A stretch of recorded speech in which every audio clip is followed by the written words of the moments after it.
कैसी है तबीयत अभी आपकी? तबीयत बुरा है, एक गला शायद सूजन का शिकायत आ रहा है, इसको अभी हॉस्पिटल में जाके दिखाना होगा। गला सूजन हो रहा है। और बेरमो जब भी जाते हैं 12-2 बजे रात तक लोग गांव में प्रतीक्षा करते हैं, तो बेरमो बदलाव के लिए तैयार है। और डुमरी तो खैर बदलाव कर चुकी है, मान चुकी है, 90,000 वोट आपको सौंप चुकी है लोकसभा में। जयराम जी को बहुत बड़ा झटका रिजवान के जाने का। नहीं, झटका नहीं लगा है, कोई झटका नहीं है। हम लोग उनके बिना भी बहुत मजबूत हैं। कह रहे कि भाई बहुत संघर्ष किए लोकसभा के चुनाव में, हम उनके बदले जेल गए और हमें मनचाहा सीट देने की बात। अगर उनको मनचाहा सीट नहीं था तो नहीं लड़ना चाहिए था, या फिर किसी अन्य सीट से लड़ना चाहिए था, निर्दलीय उतर जाना चाहिए था। हमने उनको ये भी कहा कि गिरिडीह जो हमारी लोकसभा की सीट है वहाँ आप आइए, तो हमको नहीं पता था गांडे में ये मामला होगा कि डायरेक्ट मुख्यमंत्री की अर्धांगिनी के सामने आएंगे और इस प्रकार का घटना घटेगा, ये किसी को नहीं मालूम था। अभी कुछ दिन में देख रहे हैं कई तस्वीरें हैं बेबी देवी के साथ, अनूप सिंह के साथ, यानी टुमरी और बेरमो को लेकर के अब आपके खिलाफ वो प्रचार कर। चलिए, अच्छा बात है, लेकिन ये आपके सबसे ज्यादा सेंटिमेंट का हिस्सा है। यहाँ अगर वो आते हैं किसी विपरीत दल से, तो कहीं ना कहीं वो अपनी छवि को भविष्य के लिए डैमेज करेंगे। और उसके बाद रिजवान जी कहते थे शेख भिखारी, कुतुबुद्दीन अंसारी,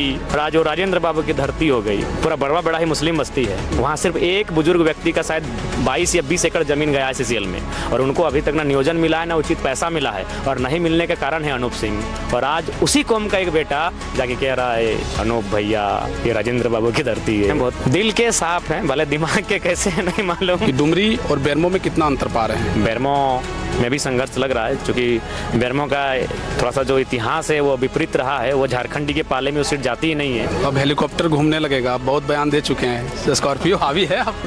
देखिए, हेलीकॉप्टर तो हमें भी देने के लिए हमारे बहुत सारे मित्र तैयार हैं। जीत को लेकर कितने आश्वस्त हैं? आश्वस्त है, बिल्कुल आश्वस्त है। माहौल बता रहा है सरकार बन रही है जल्द में? बिल्कुल बनेगी और मजबूती के साथ बनेगी। Next CM Jairam?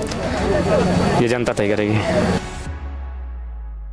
डुमरी में जबरदस्त घमासान है, चुनाव की तारीखें धीरे धीरे जैसे ही नजदीक आ रही है, तमाम राजनीतिक दल अपने अपने प्रयासों में हैं। इस वक्त हमारे साथ जयराम जी हैं। कैसी है तबीयत अभी आपकी? तबीयत बुरा है, एक गला शायद सूजन का शिकायत आ रहा है, इसको अभी हॉस्पिटल में जाके दिखाना होगा। गला सूजन हो रहा है और नुकसान ना हो जाए, इसलिए इसको लेकर सीरियस होना पड़ेगा। लगातार 3 साल का तो अब छोड़ दीजिए, जब से विधानसभा का अनाउंसमेंट हुआ उसके बाद पागलों की तरह मेहनत किए हैं। हमको लगता है फिलहाल झारखंड में कोई ऐसा मेहनत नहीं कर रहा है, तो थोड़ा सा है इशू, लेकिन फिर भी झटका महसूस कर रहे हैं। खबरें इस तरीके से निकल आई कि जयराम जी को बहुत बड़ा झटका रिजवान के जाने का। नहीं, झटका नहीं लगा है, कोई झटका नहीं है। हम लोग उनके बिना भी बहुत मजबूत हैं। अगर वो रहते हैं तो नो डाउट अच्छा कार्यकर्ता, अच्छे सिपाही हैं, अच्छे नेता हैं, लेकिन कोई बात नहीं है। कह रहे कि भाई बहुत संघर्ष किए लोकसभा के चुनाव में, हम उनके बदले जेल गए और हमें मनचाहा सीट देने की बात। अच्छा, एक बात बताए विकास दा, मनचाहा सीट नहीं था, आखिर गांडे आया ही किसी किसी के दिमाग में?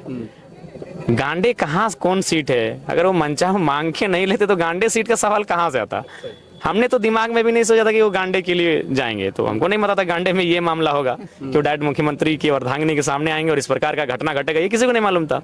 हमने उनको स्पष्ट कहा था, आज भी पुनः कहेंगे, उनको बगोदर के लिए हमारे शाहिद भाई पीछे हैं, और उनको नेता बनाने में जयराम महतो के बाद अगर कोई दूसरा शख्स है तो शाहिद भाई हैं, जो काफी रुपए इन्वेस्ट किए हैं, और उन्होंने 1 साल बगोदर सीट से तैयारी किया था।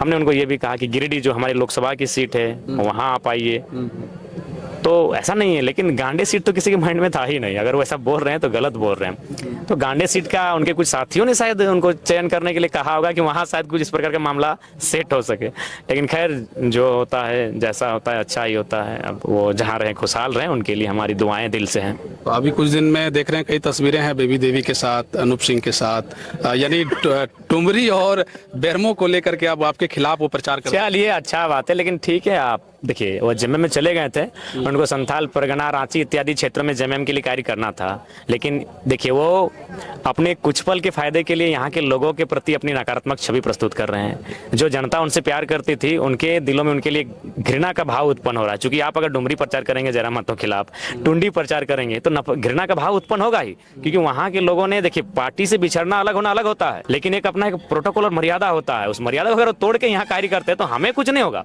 लेकिन उनका जो एक समर्थक, जो उनको एक पूजनीय व्यवहार था, उनके लोगों के दिल में जो इमेज था, उस इमेज पे कहीं ना कहीं धक्का लगेगा कि भाई जिस शख्स को हम लोग पांव धो के घर घुसाते थे, जिस शख्स की तिलक आरती करते थे, माला पहनाते थे, अगर वो यहाँ आकर इस प्रकार से हम लोग के विपरीत दिशा में कार्य करेगा, वो करे ना भाई। जेएमएम जो इनके संथाल परगना का बोलिए प्रभारी बना दे पूरे 6 जिला का, और वहाँ कार्य करें। लेकिन यहाँ आपका ये जो उत्तरी छोटानागपुर का जो कोयलांचल का हिस्सा है, ये आपके सबसे ज्यादा सेंटिमेंट का हिस्सा है। यहाँ अगर वो आते हैं किसी विपरीत दल से, तो कहीं ना कहीं वो अपनी छवि को भविष्य के लिए डैमेज करेंगे। और उसके बाद उनका इंटरव्यू हम देख रहते हैं, हंसी नहीं रोक पाए जब वो बोले ये राजेंद्र बाबू की धरती है। देखिए राजेंद्र बाबू दुनिया में नहीं, उनका हम सम्मान करते हैं जो व्यक्ति नहीं है, लेकिन आज देखिए लोग कैसे यूटर्न लेते हैं।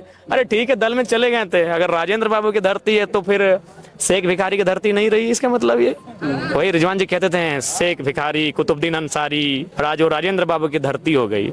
आज बड़वा बेरा में एक मुस्लिम बेचारा बेड में है, उसका शायद 20-22 एकड़ गया है CCL में, आज वो उसकी धरती नहीं रही अब रिजवान के हिसाब से।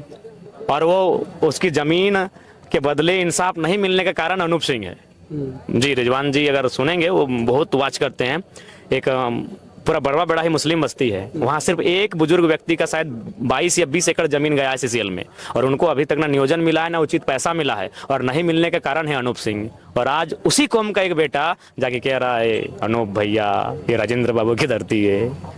दुर्भाग्य है। आप जब अभी चूंकि नए नए राजनीति में आए हैं, लोकसभा के चुनाव के बाद पूरा देश आपको जानता है कि भाई एक 29 बरस का युवा एक निर्दलीय प्रत्याशी के तौर पर इतना वोट का आधार लाया, और जब आप राजनीति में इस तरह की घटना देख रहे हैं, ऐसी कम ही तस्वीरें निकल कर आती हैं जब कोई प्रत्याशी अपना नामांकन वापस ले लेता है एक पार्टी का बतौर एक बड़ा चेहरा।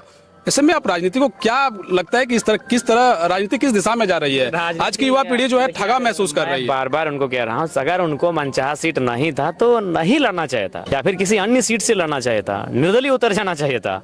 लेकिन नॉमिनेशन वापसी का 24 सालों में पहला इतिहास है कि कोई नॉमिनेशन के मैदान से भाग गया। चलिए रिजुदा जहाँ रहे खुश रहे, बहुत दिल के साफ हैं, भले दिमाग के कैसे है नहीं मालूम। तो एक भरपाई किया जा रहा है, अभी देख रहे हैं कि एआईएम के पार्टी जो है उनके कई लोग नहीं, रिजवान जी अगर हमारे दल में आज होते भी ना तो भी ये लोग हमारे साथ जुड़ते हैं, कल भी जुड़ेंगे, तो ऐसा नहीं है। बाकी मुलाकात होते रहेगी, सवालों जवाबों का सिलसिला चलेगा। एक अंतिम तौर पर हम ये जानना चाहते हैं आपसे कि डुमरी और बेरमो में कितना अंतर पा रहे हैं?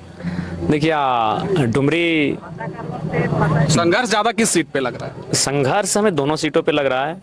बेरमो में भी संघर्ष लग रहा है, क्योंकि बेरमो का थोड़ा सा जो इतिहास है वो विपरीत रहा है, वो झारखंडी के पाले में वो सीट जाती ही नहीं है, तो लेकिन फिर भी वहाँ भावनात्मक और एक अलग ही माहौल है। बेरमो जब भी जाते हैं 12-2 बजे रात तक लोग गाँव में प्रतीक्षा करते हैं, तो बेरमो बदलाव के लिए तैयार है। और डुमरी तो खैर बदलाव कर चुकी है, मान चुकी है, 90,000 वोट आपको सौंप चुकी है लोकसभा में। एक केंद्रीय अध्यक्ष होने के नाते एक सवाल गांडे के लोगों के लिए, जो आपके कार्यकर्ता हैं वो ठगा महसूस कर रहे हैं जी, उसको लेकर के आप क्या निर्णय? हमारे पूरे साथी ठगा हुआ महसूस कर रहे हैं, तो जाहिर सी बात है वो उनको यही कहेंगे वो अपनी एक विवेक से एक बैठक करें, जितने हमारे पुराने साथी हैं, और आप एक किसी ऐसे उम्मीदवार जिन्होंने नामांकन दाखिल किया है इंडिपेंडेंट या फिर कोई नए राजनीतिक दल से, आप उनके नाम पर सहमति का प्रयास करें।